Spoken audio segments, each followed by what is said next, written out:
All right, what is going on, everybody? Celtics fresh off a 108-89 victory over the Miami Heat. They split the back-to-back with the Cleveland Cavaliers and Miami Heat. We'll talk about both of those games.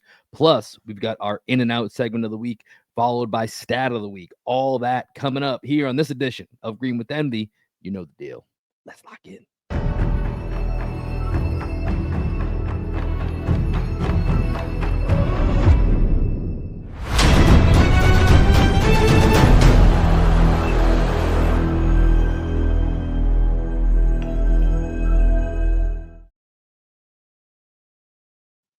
What up, what up, what up? Welcome into another edition of Green with Envy. As always, is your boy Will Weir checking in.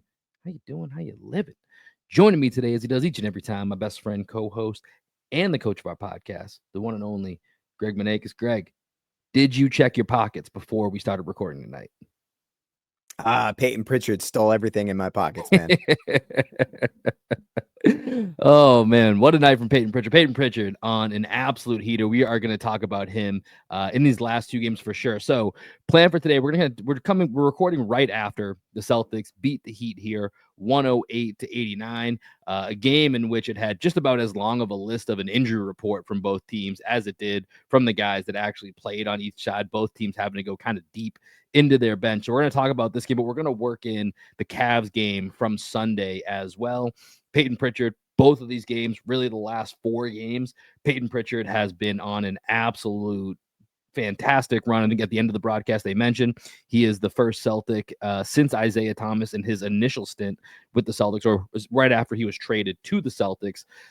First guy since him to score 20 points or more in 4 consecutive games off the bench. That's not even our stat of the week, but that is part of what we're going to talk about today. So, Greg, looking at this Celtics game, these Celtics games here from the last couple of days, it feels like Payton Pritchard, win or lose these last two nights, he is kind of the story, because I think it's so crazy when we even look back to last year when we saw moments where Payton Pritchard's always been a guy that we've liked, right? You've actually, and you're with others here in Celtic Twitter that are taking the rounds here as far as the all-star potential of Payton Pritchard, and I know you've compared him to Fred VanVleet before. But what we're seeing this year is certainly different. He was a guy that we even questioned last year. Is there going to be series where you can't have him out there? And, you know, the Payton Pritchard that we're getting this year, there's no doubt. I don't care what the matchup is. Payton Pritchard's finding that court. And as of right now, he's making a difference. Tonight, his stat line, 25 points, 5 of 12 from the three, 10 of 17 overall, 5 rebounds, 4 assists, 2 steals, a block for good measure, and, of course, another buzzer beater just for fun. Payton Pritchard has been he's been really, really special these last couple games.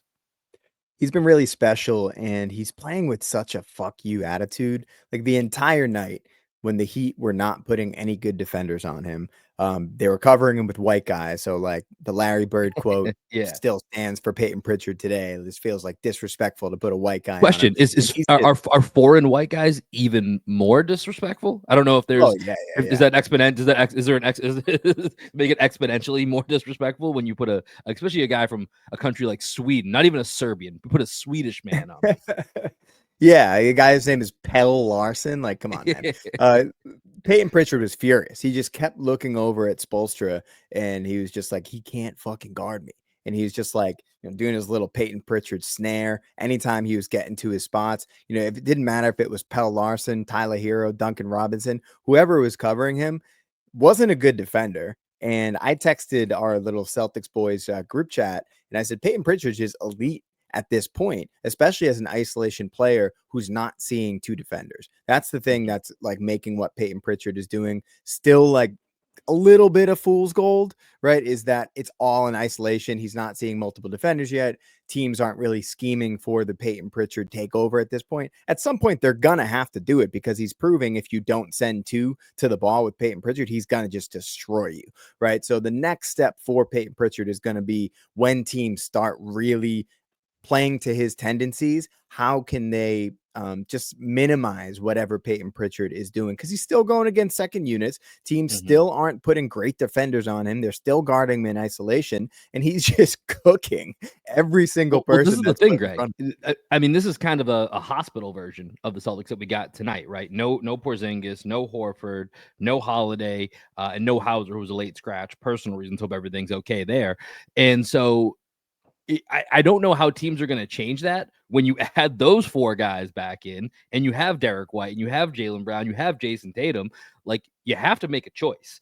And so, I mean, I think the one choice that maybe teams can make is switch who you might think instinctually you'd put maybe on Drew Holiday. But then again, that's where a lot of teams try to hide their big is on Drew Holiday. You ain't hiding a big on Payton Pritchard and letting him just sit, 3-4 feet behind the 3-point line, or make that guy come out and have Payton cook him. Payton's the best ball handler on this team, right? Payton's one of the probably the fastest guy on this team. Like, that's going to be trouble for your team as well. So to your point, that's kind of what has put Payton Pritchard in this perfect position.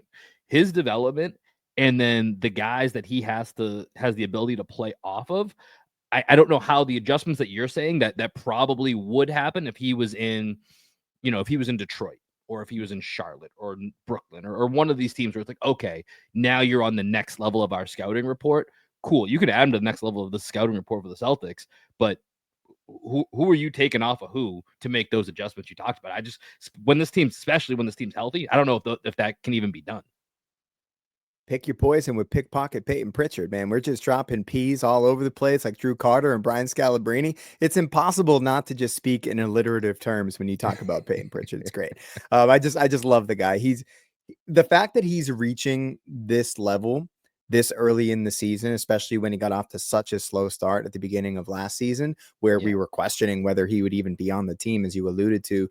We gave him a super team friendly contract. If he plays at this level, he's going is to that be a fucking steal or what right now? Dude, the best contract in the league if he plays to this level, where he's like clear cut the sixth man of the year at this point. There's no one that can even hold a candle to what Payton Pritchard is doing out there. He's been absolutely unbelievable. Even yesterday, moving away from this Heat game, you go back to the Cavs game, like Garland, like did a decent job guarding Jason Tatum. Mm-hmm. And then he tries to guard Payton Pritchard. Yeah, and Pritchard just like put him in a body bag in the post. That was one of my favorite plays of that game yesterday. And he did it several times in this Heat game as well, where he doesn't just have to do it from deep, right? I think and we've seen him do it in the past, but now that he's getting consistently, especially when the Celtics have guys out, he's playing over 30 minutes in these games, right? Like, down the stretch, he's probably playing the last 14, 15 minutes of each of these games if it's tight, right? Like, he's one of the best conditioned guys on the Celtics. Like, he's someone I never worry about with energy or with, being able to close. Like, he's going to have the conditioning for it.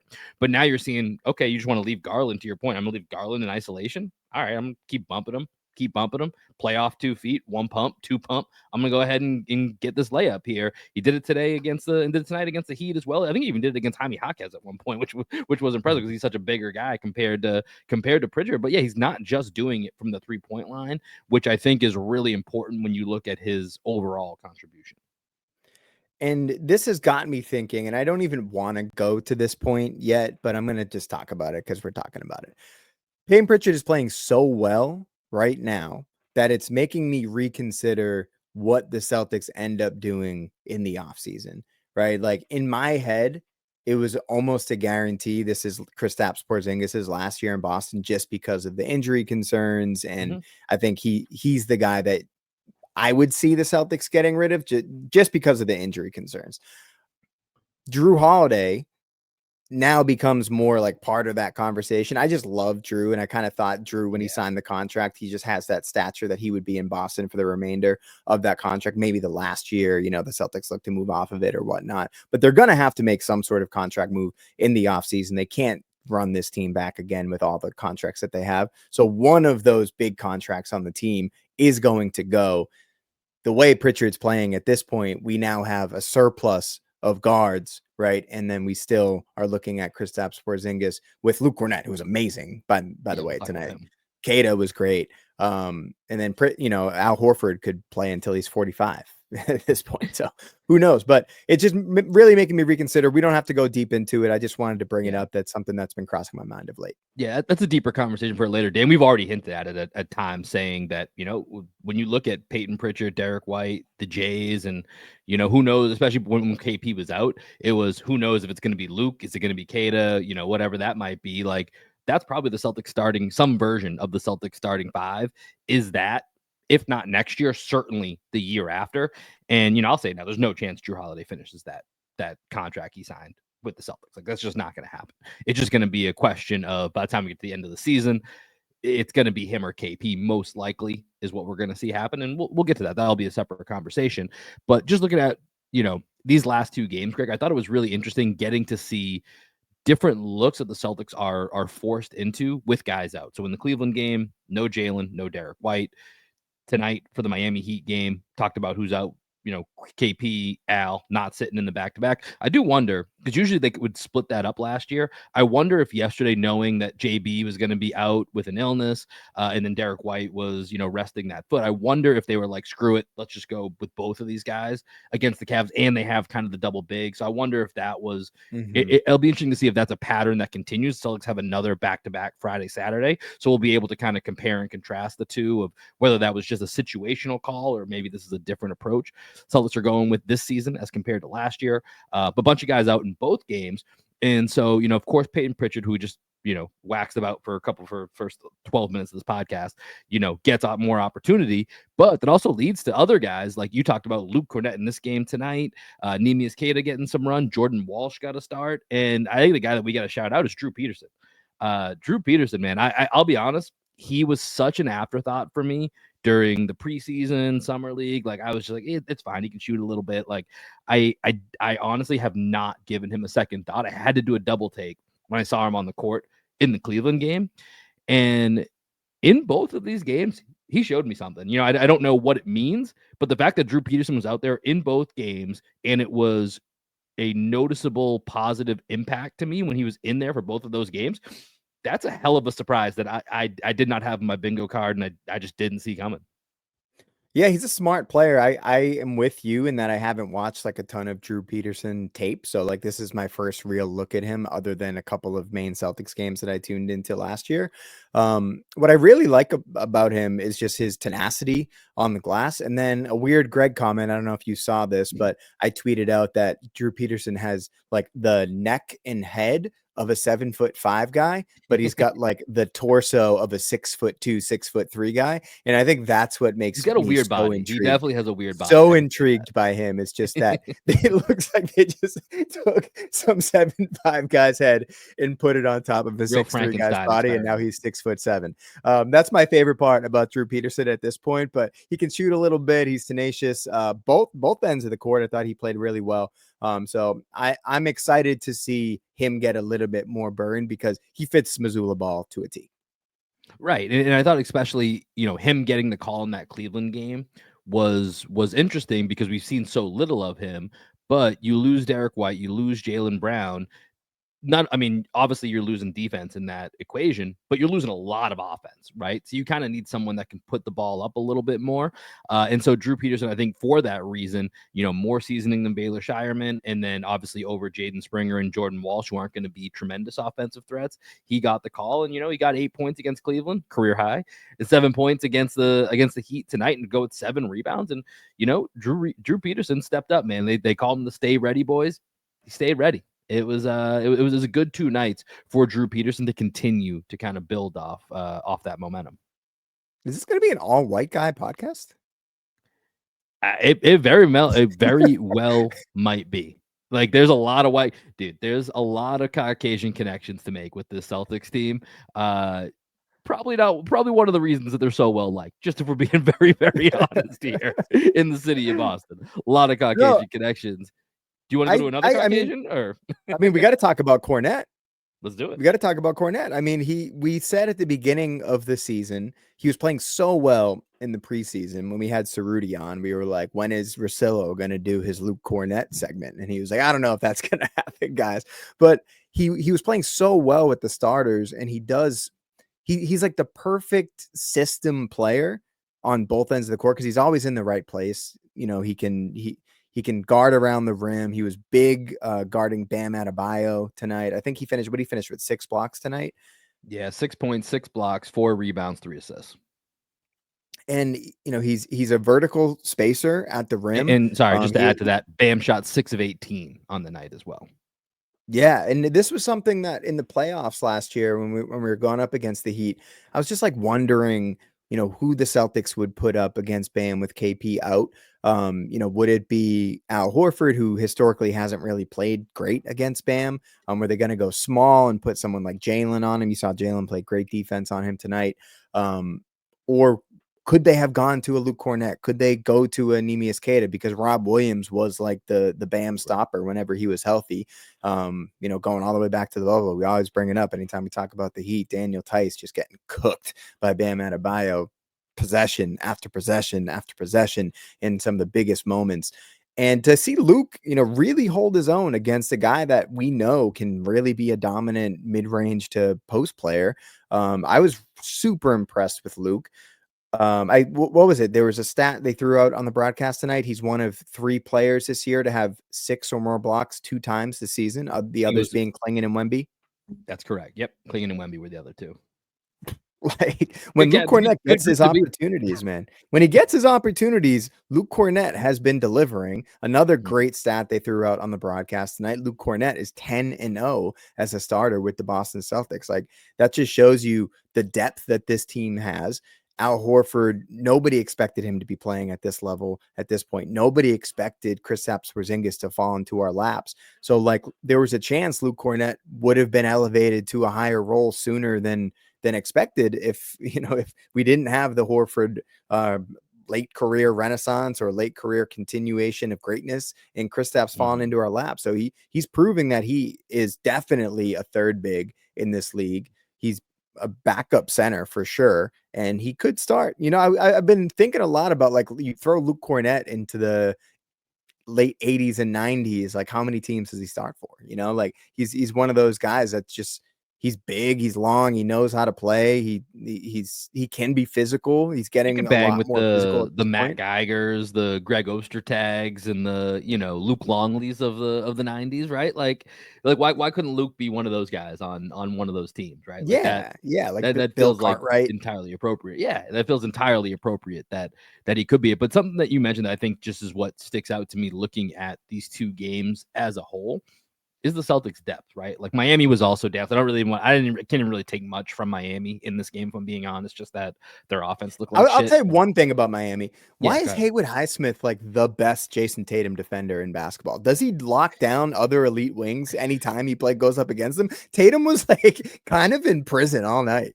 I also I don't know. I just think Tatum didn't have it tonight. Like I felt from the start that Tatum Did he have 5 turnovers to start the third quarter. Collectively, the Celtics had 4 straight. I don't know if Tatum didn't have all of them. He had 6 turnovers on the night. Tatum just didn't have it tonight, man. I know what you're saying because Haywood Highsmith is kind of, that's kind of the Heat have always just defended Jason Tatum very well. And it always seems like the primary matchup is like Haywood Highsmith or Max Strus, right? Like it's not usually Jimmy Butler or it's not Bam Adebayo they're throwing on Jason Tatum.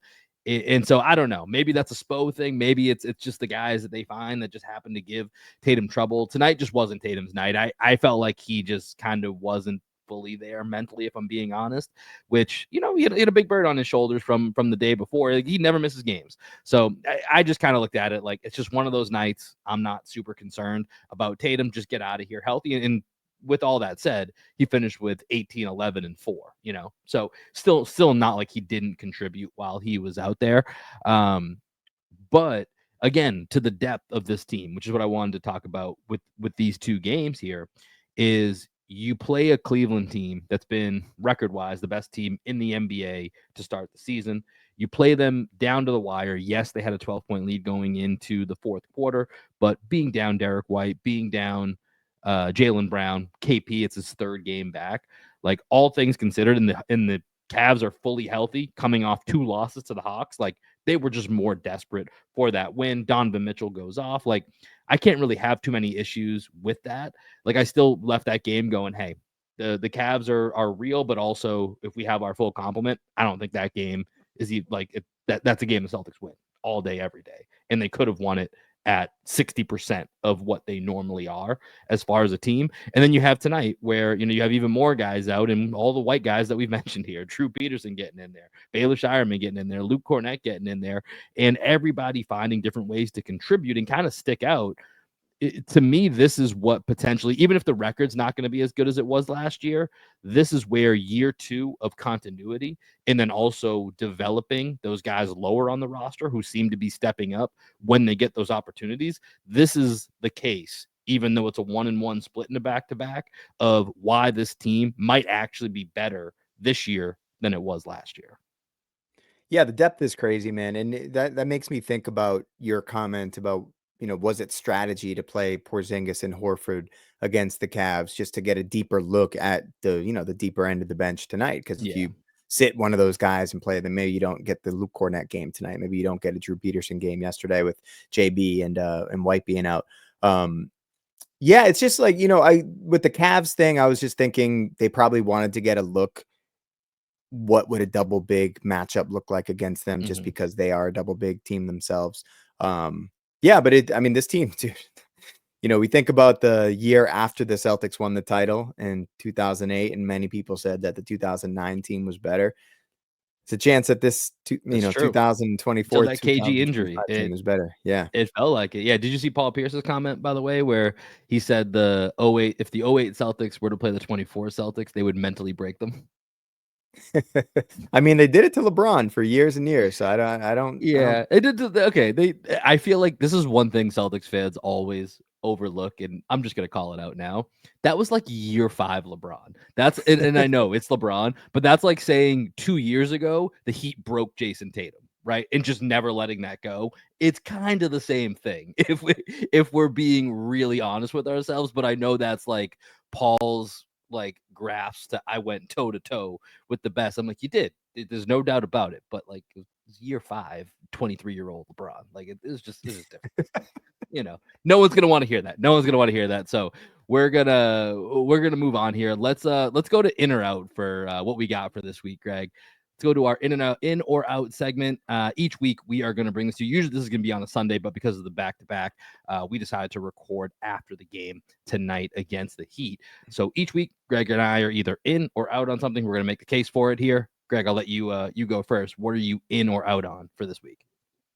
Okay, man. So on Thanksgiving, you were there. You witnessed the moment that my back just went out on me. Oh yeah, it wasn't pretty. Fine, seemingly fine, and then all of a sudden I was like completely borderline. We literally to pull a Parks and Rec here. We literally hooped less than 24 hours before Thanksgiving.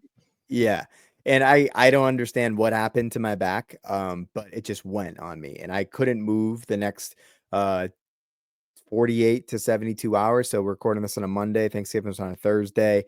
I decided yesterday I was going to go to a chiropractor. So it was my first time ever going to a Very chiropractor. adult of you. A lot of suggestions for this at Thanksgiving, and I felt as though you're kind of like, yeah, okay, well, you gave the appropriate response of, yeah, that's a pretty good idea. But in your eyes, I knew you were just like, I'm not gonna really get into this. I'm probably not gonna do it. Is at least the Greg that I know, that's what I took your response to be. You know what's interesting? I don't remember anybody talking about going to a chiropractor because I was in so much pain. I was basically blacked out. Okay, but I decided my brother goes to a chiropractor and he kind of swears by it. So as I was at the chiropractor and getting my head borderline snapped off my body, I went once. Maybe, hey, who knows? Maybe they would have put a 7'5" guy's head on my body like Drew Peterson. Maybe that's what actually happened to him. He went to the chiropractor one time. Came back with a new head. But I was wondering if I was going to be in or out on going to the chiropractor. And about 36 hours after my first chiropractic appointment, I'm going to say that I'm in. I feel better overall. I think my back is at the point where I probably need to go multiple times. So I signed up for 7 visits this month. So I'm going to be going 7 times to the chiropractor. I did find out that my right leg is about a half an inch shorter than my left leg. So that was something that they were saying might be a reason why my lower back is kind of out of alignment, just because there's a different size in my legs. So they did a bunch of different things to kind of realign my spine and get my hips in the right place. And I think I'm in on going to the chiropractor. It wasn't as scary as I thought it might be. It's a little freaky when the guy's got his like fingers on, I think he's trying to like find the air pocket in your neck, and then it just kind of like cracks it and you hear the crack and it doesn't feel great. And like, yeah. But I'm in. I'm going to go 7 more times this month. I've only been once. Well, I went, I guess once, but like I went to like 3 or 4 sessions. So like that one period. This was, I want to say I was like 27, 28, something. This is like several years ago at this point. Were we living in Trap House? Yeah, we were living together at Trap House at the time. I was having like some shoulder into my like neck, like just something I didn't know what it was, couldn't get rid of it. And so this was like younger, naive, just like ignorant Will. It's probably the best word. Ignorant Will. Didn't really know what to do. But I was like, it's kind of like a massage. Like, yeah, sure, I guess this could help.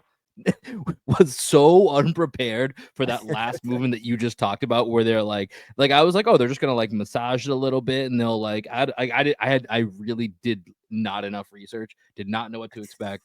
My mom, when I was younger, used to always go to the chiropractor, and I was like, all right, I guess you're just going to get a massage for her back. Her back hurts. Like I really made like the association in my mind that they were way closer to synonyms than they are. And when they did that to like pop that air pocket, and it felt like in my ears, every bone in my body was crackling. It was as if I was walking through a haunted house and someone jumped out and scared me. I fucking hated it. It was from that point Did you on. scream? I didn't scream, but I became very tense. My body was very loose, like going into the experience, very loose, like the way it should be. And then they can kind of like do their thing from there. After that, I was so tense, and I would have so much anxiety for every appointment that I had afterwards. But I was like, had already paid for it. So I was like, I was going to go. And so like I went, but I did not like it. But I will say this, the like everything was kind of maintenance that first time that I went. When I left, I think for the rest of that day, it felt like a million times worse. But then I woke up the next morning and it felt a million times better. And like after that, it was just kind of maintenance. And then I was like, once I got to like the point where whatever I paid for, I was like, okay, I'm good. I feel good. But like, so it did work. So I like, if I really needed to, I would go back because I know the results are there. But to this day, I absolutely still have nightmares of that crackling sound that I was just not ready for. And I think that was the biggest part of it. Just wasn't ready for it. But if you're considering it, I did find it absolutely worked. So that would be the saving grace, that if you're just a little bit more prepared, which at 27, 28, however old I was, I just wasn't. Now I think as a 35-year-old, I would be much more understanding of what I'm getting myself into. But sounds like you're on the mend. I'm on the mend. I would say that was probably the worst my back has ever felt on Thanksgiving and the day after. I think it was about as close to a 10 out of 10 as possible. Like I went for a walk the next day with Danielle, the baby, and dogs, and I felt like I had to stop. I felt like I had to puke. I could barely make it like around my block one time. I was sitting in a bath of Epsom salts. I had all the massage apparatuses in my house out. I had the muscle rub out. I was sitting on the floor with my legs up the entire day. It was pretty brutal, man. It was pretty brutal. So I'm on the mend. I was worried. That was part of the reason why I didn't want to record last night. Is like Danielle wanted me to just kind of like take it easy and be with her and be with James. And she was kind of saying it was more like she wanted just like the help with the baby. But I think she was also very concerned about me because I was struggling. but I mean, I'm feeling listen, a lot better. My wife's gonna be happy to hear that you're okay. She was concerned for you. She's asked me multiple times, like, I think you'll be okay. It's just kind of we stopped by a friend of ours, our buddy Liptag's house the other day, and she was explaining. She was like, yeah, I was really concerned. Like she was like imitating you, like getting up and sitting around and all the noises that you were making, and like Kayla was like looking at me and Liptag, and we were just like, yeah, it probably hurts, but also this is like the most Greg thing of all time. Like, he's just got an off and on bad back, where sometimes it's really bad where you think he might be paralyzed, and other times he's playing 2 games in one night, like he might be on Thursday. Like it's just kind of it's the ebbs and flows of Greg. So me and Liv, we're just like, yeah, it's kind of is what Shout happens. out to our guy Jordan Nevins on our basketball team, who re-aggravated my back that one time playing pickup when he set that like moving screen on me and just kneed me in my spine, and I crumpled to the floor and couldn't move for like a week. Forgot about that. So yeah. And I hope Jordan's better. He like almost cut his I thumb hope off. so. He's one Yeah. of our big guys for our men's league team. Get some playoffs coming up. Oh, by the way, Thursday, so. Jaylen Brown, does he go in or out? I might be out on your shoes, bro. Where are the shoes?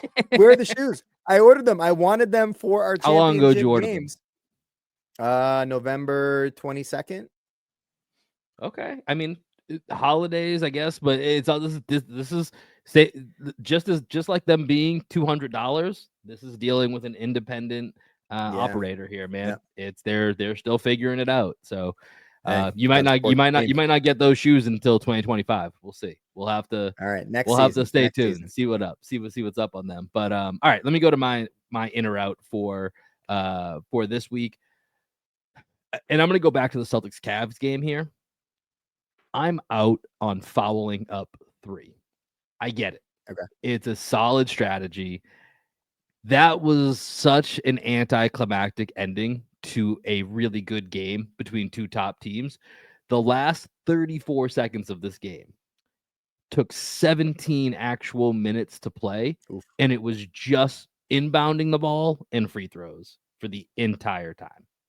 Yeah, that's just not good, man. Like, I get it. Like, there was nothing wrong. And usually not everyone makes their free throws. So it just happened to be Darius Garland made 4 free throws. I think Payton Pritchard made 7 out of 8 until he intentionally missed one.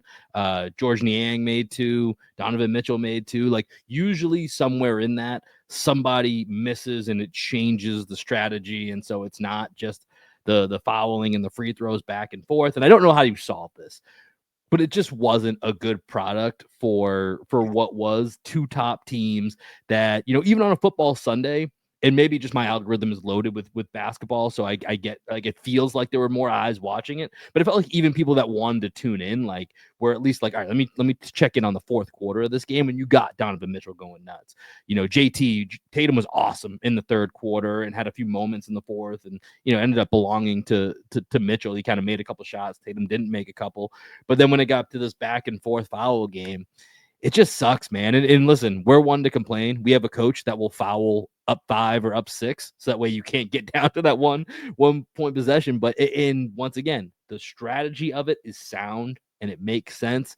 It's just bad for the game. It wasn't as fun of the last 34 seconds of a 1 seed playing a 2 seed as it should have been, and that just kind of sucked. That's my out for this week. Yeah, because if you think in the NBA, you want the rules to give the fans the best product possible without losing the competitiveness of the game and like the essence of the game, right?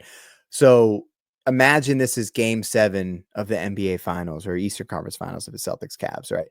And this exact situation is playing out to an audience of 10 times what was watching the Celtics Cavs game yesterday. Right. That would just be such a bad look for the league.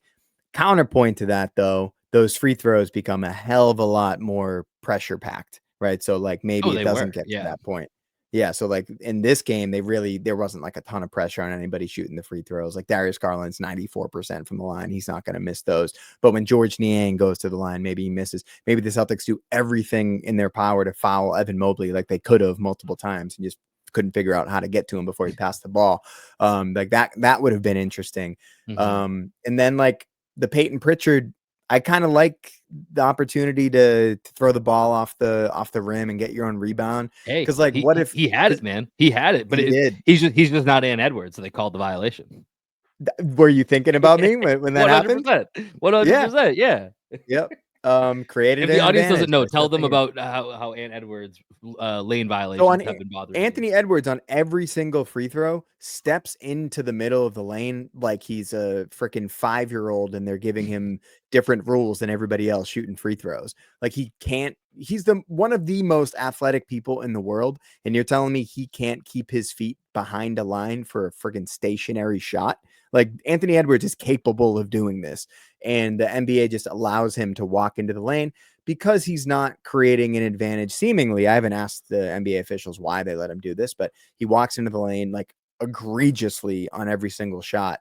And I don't like it. And I brought it up to Will, and Payton Pritchard got the rebound by stepping in across the line too early. So he created an advantage. But, going back to your point about fouling late. This is why I kind of am okay with the strategy, because it can really backfire on a team where if they're up 3, maybe they hit the first free throw, they get the rebound, kick it out, hit a 3-4 point play, game's over. Like that's also in the card. So Right. I think overall, I would. That's how it probably gets solved. Is there's one guy that gets really good at being able to intentionally miss the free throw and either get the ball back to himself, or I don't know, finds the perfect angle to hit it off where, there's a guy that curls around or something that it becomes a play, right? Like if that happens multiple times, that's probably the only way that strategy goes away. Or if the league is like, hey, after 2 foul, well, I don't know how you regulate this because it's at the end of the game. Because, like, I mean, the play is there, right? So imagine Payton Pritchard yesterday gets that rebound and gets it, without a violation. I think it'd be really easy for the guy who's under the basket just to like Ray Allen out to the corner, right? As the 2 guys that are blocking him out go for the rebound, and then it's just pass to yourself, kick to the corner, open 3, right? That's there. So something to think about. Yeah, I mean, I think that's the only way that it ends. And yeah, like I get the strategy, like the drama is there in a sense, but yeah, it's not ideal. So we'll see. But that was just kind of an interesting way for that game to play out. All right, let's go to our stat of the week here, Greg. What you got for us? I'm going to go back to Payton Pritchard. So I brought this up on our Bleacher Report stream. I did a little cursory look into Payton Pritchard's scoring numbers this year versus last year. So last season, Payton Pritchard had only 3 games with 6 3-point shots. He never hit more than 6 3-point shots last year. He had 7 games with 5 or more. So those 3 that he had 6 are included in that number. Yep. And then he had 10 with 4 or more the entire season last year. This season, he already has 10 games. This is including tonight, 10 games of 4 or more threes. He has 9 games of 5 or more threes and 4 games of 6 or more threes. And he's hit, I think, 7 and 8 in that number. So really interesting, just like what he's already doing this year compared to last year. And then total scoring. So he had 11 games of 20 or more points last year. He already has, including tonight, 8 games of 20 or more. He had 18 games of 15 or more. And this year he has 14 games of 15 or more. So he's like, he's really becoming a problem for the league. He's already surpassing most of what he did last year in the first 20 games of the season. It's incredible what's becoming the expected output game in and game out for Payton Pritchard, right? Like last year, it was, hey, in a pinch, maybe Payton Pritchard can stretch and get us 15 points. Right? Game 82, give the ball to Pritchard. Right. Preseason P, last game of the year P. In the middle, can we get 3 threes from you, right? That's kind of what we were looking for. And just hearing those numbers now and how, we're 21 games into the season, right? 17-4 for the Celtics on the season, 21 games in. He's basically beaten every stat you want to throw out there for the rest of the season. He's already beat it 21 games in to this campaign right now. It's truly remarkable what he's done from the year and a half of not necessarily demanding a trade, but just saying like, hey, I want to play more, from where we were at then with a Joe Mazzulla coach team and what Payton Pritchard's role was to where we are December 2nd, 2024. Like it's an incredible turnaround and how meaningful he is to this team. And that, to the point that we started the podcast with, there's a not so distant future where he's just the starting point guard of this team. It's probably coming, whether it's next year or the year after. That's likely the case for him while he's on this 4-year, $30 million contract. Think about that. I love Derek White. That's 1 year of Derek White. That's 4 years of Payton Pritchard. Like that's an incredible steal. Love those stats on Payton Pritchard. There's just stay tuned, folks. There's more stats on Payton Pritchard coming. I actually almost did. This really could have been the Payton Pritchard podcast. I almost did Payton Pritchard as my in or out, and I almost went with in on him being the best, not just backup point guard in the league, the best guard in the league, or best backup guard in the league. Like I think there's a real case for it. But I'll stick with stat of the week here, and I'm gonna go to Kristaps Porzingis. He's now been back for 3 games. So pretty small sample size, but with Kristaps back in back in the mix here. In the 3 games, there hasn't really been statistically in those 3 games a huge difference of what the defense looks like. I think that's the one thing, one of the things that we're still looking for with this team is when is that defense going to fully click back into place and get back into that top 5 range that we were so accustomed to seeing from them last year. They've been hovering more in that 8 to 10 space throughout most of this season. So no noticeable difference necessarily that you can point to with defensive rating. But to just want to look at, Kristaps in the 3 games he's been back has contested 13.3 shots since his return. Last year, that number was at 11.7. Horford was second at 8.1. This year, Horford's down a little bit more at 7.8, but that was leading the team.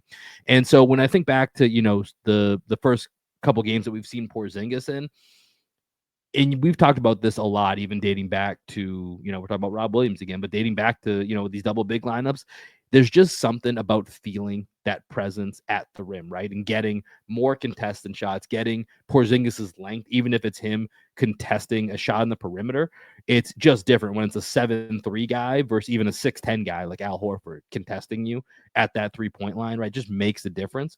And so I'm interested mostly in this stat to track it with as we get a larger Porzingis sample size, what that translates to meaning for this defense, having Porzingis back in the middle. So far, the Bulls game, that's going to throw it off. That was just an offensive shootout, right? So there's not much to look at yet. But I think having a guy like Porzingis who's going to be at the top of the league in shots contested, I think that's going to add into having a different element to this team that we just haven't had yet.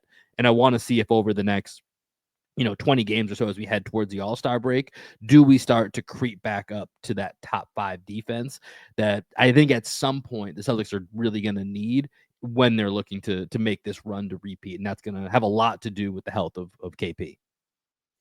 Are there any games coming up that kind of interest you in terms of like what the Celtics defense will look against Team X or Team Y? I mean, I think the Bucks is always an interesting one just because of Giannis, right? How we defend Giannis. Like, I think especially, and this goes back to my double big thing where last year it was one guy was in, one guy was out, right?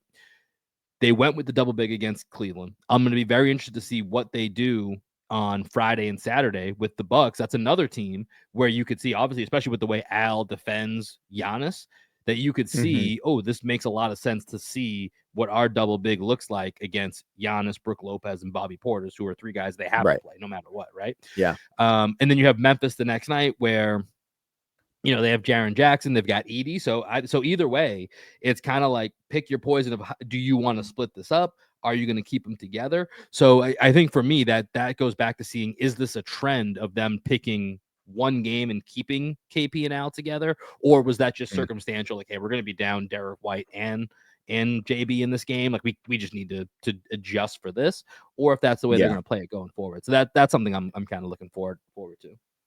Yeah, and then we got the Magic, December 23rd. The Magic playing great basketball. By the way, go Magic. Now. Go Magic, go against the Knicks tomorrow night. NBA Cup check-in. Go Magic, go against the Knicks. If you want us to advance in the NBA Cup, quick reminder, Magic basically have to beat the Knicks, or the Knicks have to beat the Magic by 37 plus points. And then we need the Detroit-Milwaukee game just basically can't be within 7 points. Doesn't really matter who wins. Game just can't be within 7 points. And then the Celtics can advance. But yes, just a little NBA Cup PSA. Love it. Love it. Cool. I got nothing else. All right, man. Well, that will do it for this edition here of Green with Envy. As always, appreciate you guys rocking with us. Make sure you are following us across all of our social media platforms, Blue Sky, Twitter, Instagram, TikTok. Follow us on YouTube. All of our shows are live recorded on YouTube as well. So go check that out. We'll have some more stuff for you guys later in the week. We'll probably do some Friday coffee and C's for you guys. That will be leading up to that back-to-back of Milwaukee, Memphis. Get you set for that. We'll know by then what the deal is with the NBA Cup. So we'll talk about what that means for the schedule going forward. So come join us, man. Come grab a cup of coffee. Come hang out. Put some questions in the chat. And maybe we'll try and get a guest for that as well. See what we can do here. So come hang out with us Friday morning, live on YouTube, 9 p.m. Eastern, 8 a.m. Excuse me. That would make sense. 9 a.m. 8 a.m. Central. It's getting late. I got to go to bed. Greg, any final thoughts here before we send everybody out? Nothing, man. All right, y'all. Appreciate you, everybody. We will talk to you guys later. Peace. Missed free throw. Ford for the rebound. Here's Pritchard. He loves these. Puts it up half court of the buzzer. Every time I get this high, I lose my mind. It don't take much no more until I hit the floor. Every time I get this high, it's you I find. It don't take much no more until I'm at your door. Coming to my core, baby. What can I say? You got me on the floor, you know I came to play. I know I shouldn't, but you seem to take my pain away. And every time I score, Jason Tatum fade away. I close my eyes and I'm floating the river. I call to see if you open, you know I hope you deliver. Every time you're getting close, I still be sick with the shivers. But there's nothing like that first time. I still remember the first time I saw you. You were looking so fine, chill like lo-fi, watch you go by. It was all I could do to say hi. I still remember the first time I saw you. You were